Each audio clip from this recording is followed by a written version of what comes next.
স্বাগতম বন্ধুরা। তো বন্ধুরা, আজ আমার ভাই আমার ঘরে ঘুমাতে এসেছিলেন, কিন্তু তার উপস্থিতির কারণে আমি সেই সব কাজ করতেই পারছিলাম না, যা আমি রাতের অন্ধকারে সাধারণতভাবে করে থাকি। এইসব কাজে আমি প্রচুর প্রশান্তি পাই, কিন্তু আমি কি জানতাম যে আজ রাতে এমন কিছু ঘটবে যেটার কারণে আমি ঘামে ভিজে যাব। তিনি মাত্র 2টি আঙুল দিয়ে আমাকে পাগল করে দিয়েছিলেন, আর এখন আমি সেই সব কথাই আপনাদেরকে বলতে যাচ্ছি। তো বন্ধুরা, আমার নাম জারিন, আমার বয়স 23 বছর এবং আমি এখনও অবিবাহিত। আমি এখনও বিয়েই করিনি এবং ভাবছিলাম যে হয়তো কখনোই আমি বিয়ে করবই না। একবার প্রেমে ধোঁকা খেয়েছিলাম আমি, এবং সেই দিনই আমি প্রেম করা ছেড়ে দিয়েছিলাম, যার কারণ আমি ঠিক করে নিয়েছিলাম যে আর কখনোই কোনো ছেলের ফাঁদে আমি পড়বই। তো এই কারণেই আমি বিয়ে করিনি। আমি একটি কলেজে অধ্যাপক, একজন বাংলাদেশি মেয়ে, সুন্দর, শিক্ষিত এবং স্মার্টও বটে। আমি আমার শরীর ও মনে আধুনিকতার ছোঁয়া লেগেছিল তখন, কিন্তু গতরাতে আমার ভাইয়ের সাথে আমার যা কিছু ঘটেছে তারপর থেকে অনেক কিছুই বদলে গেছে, এবং আমার চিন্তাভাবনাও প্রায় বদলে গেছে। এখন আমার মনে হচ্ছে যে যদি কোনো ভালো ছেলে পাওয়া যায় তাহলে বিয়ে করে ফেলা উচিত আমার। গতরাতের কথা বলি।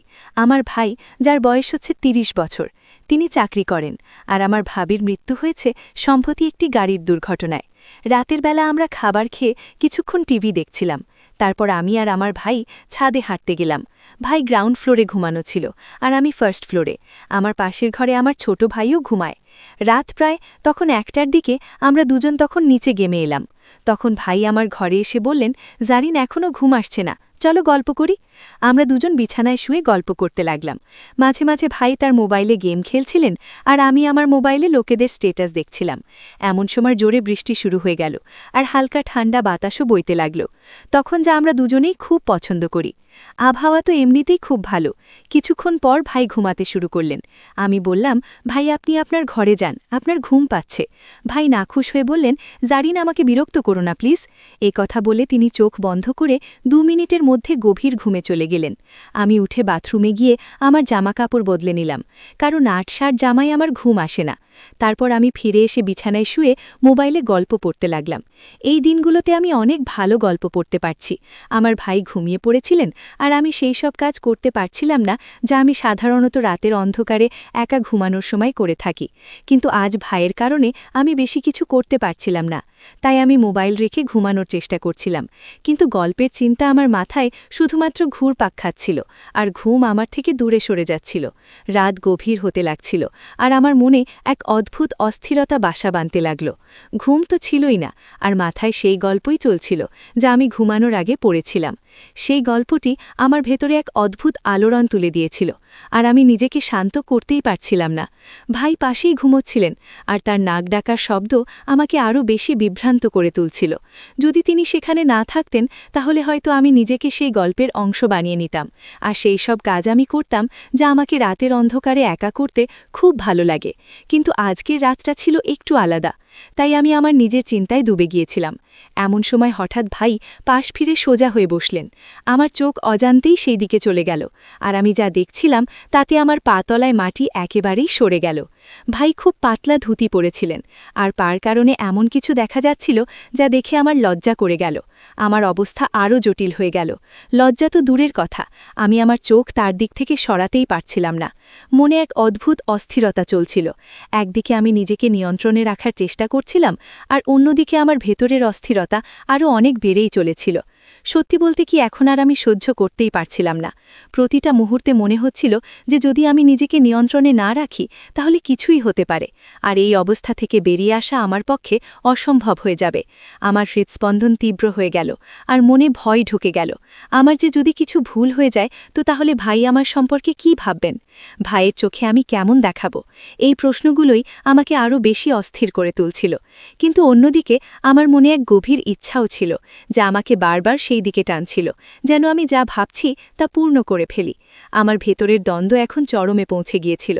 প্রতি মুহূর্তে আমি নিজের সাথে লড়াই করছিলাম, কিন্তু কোথাও যেন মনে সেই পুরনো গল্প আবার উকি দিচ্ছিল, আর তার কারণেই আমার ইচ্ছা আরও বেড়ে যাচ্ছিল। তো এখন প্রশ্ন ছিল, আমি কি ভাইকে এই ঝড় থেকে বাঁচাতে পারব, নাকি ভাই আমাকে তার কবজায় নিয়ে নেবেন?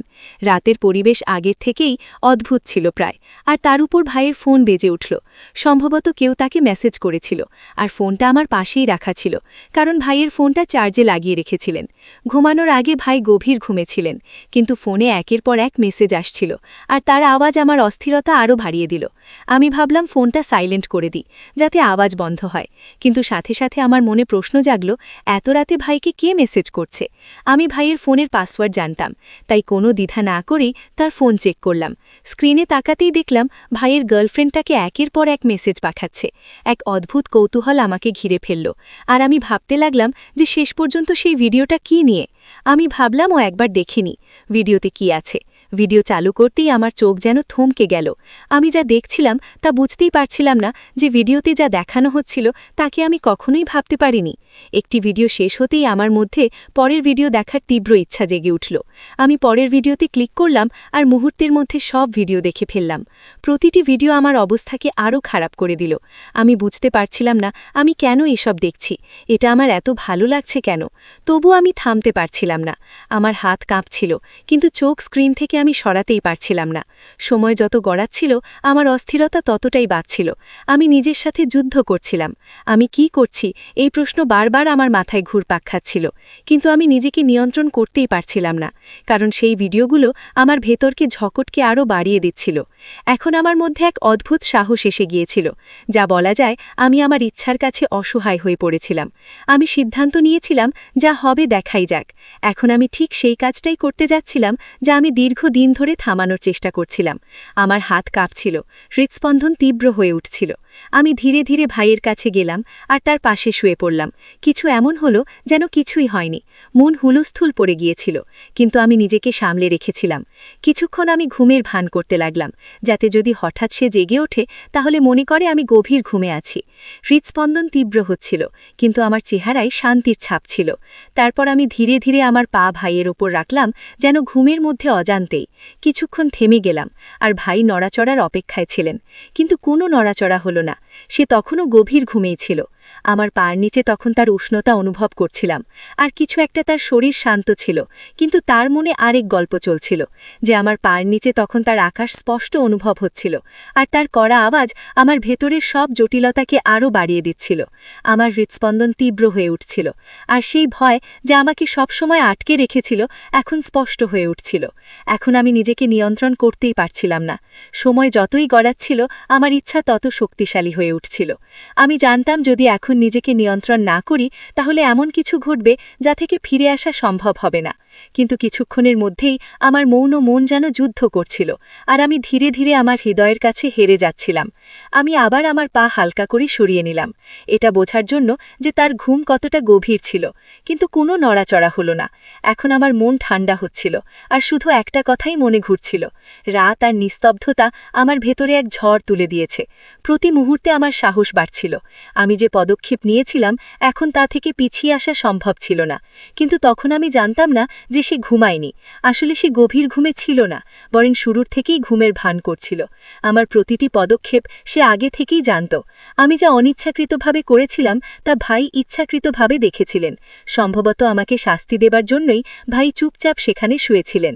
আমি একেবারেই জানতাম না যে তার চোখ বন্ধ থাকলেও তার মস্তিষ্ক পুরোপুরি জাগ্রত ছিল। আমার হৃদয়ে টানাপড়ন চলছিল, কিন্তু ভাইয়ের কোনো প্রতিক্রিয়া না দেখে আমি আরও উত্তেজিত হয়ে উঠলাম। ঠিক সেই মুহূর্তেই যখন আমি আরও কিছু করতে যাচ্ছিলাম তখনই তিনি হঠাৎ চোখ খুললেন। আমার হৃৎস্পন্দন যেন থেমে গেল। চোখ খোলা মাত্রই আমি তড়িঘড়ি চোখ বন্ধ করে ঘুমের ভান করতে লাগলাম, কিন্তু আমার মুখে আতঙ্ক ও অস্থিরতা স্পষ্ট ফুটে উঠছিল।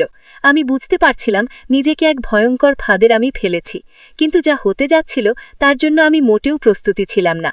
তখনই ভাই আমাকে এই অবস্থায় দেখে ফেললেন। কিছু বলার আগেই তিনি কোনো লজ্জা বা দ্বিধা ছাড়াই এগিয়ে এলেন।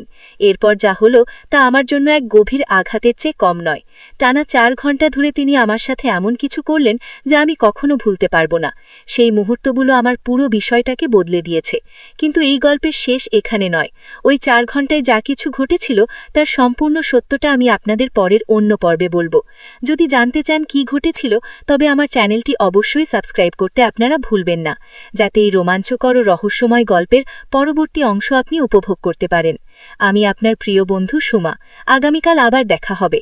সে পর্যন্ত আপনাদেরকে অসংখ্য অসংখ্য ধন্যবাদ জানাচ্ছি।